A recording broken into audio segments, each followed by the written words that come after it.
in this Jeep Grand Cherokee that has a Ripp supercharger system, and we've just been going through and finishing it off. Now this is actually a car that's a 2014 Grand Cherokee with a 2015 operating system in it. We got to a point with the supercharger system where we couldn't tune it like we normally do, and had to wait until someone came up with a tuning system that we could use to tune this properly. The people who've come up with it is HP tuners. And then we've been able to go through and tune the thing properly. Now this has essentially the HP tunes we can use with anything, whether it's a Whipple or a Eaton or a Magnuson or a Vortech or a ProCharge. You can use in anything. They normally will come like this: a 2-bar map sensor, a set of injectors, the supercharger, the intercool, all the rest of it. These are things that need to be tuned very thoroughly. They're a high compression engine, so you really got to get all your I's dotted and T's crossed so you don't end up with engine damage. But this has come on really well and working really nicely.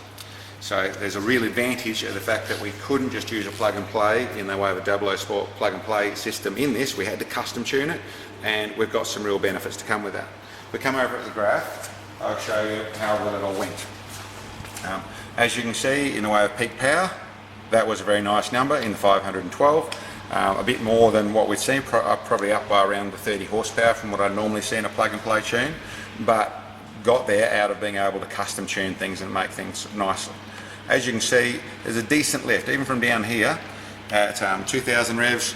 We've got a decent lift straight into the thing of, around about the 30 horsepower. Come up into the 2500 revs, we're up into the 50 horsepower, and then there's a curve that builds from that. If you come over and look at the boost graph, you'll see with the centrifugal supercharger back down to 2000, a very low boost, only 1.1 pounds, but we've still got an increase in our power.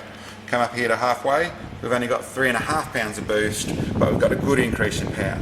And essentially, the power increase up the top is from only just over 6 pounds of boost, or nearly 7 pounds of boost, is where we're seeing that amount of horsepower.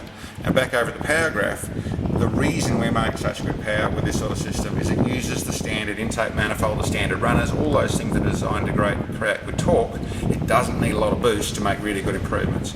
And being a high compression engine, this works really nicely with this combination, especially in the automatic with a 7-speed gearbox. You really can use your power band very nicely. They turn into something really nice.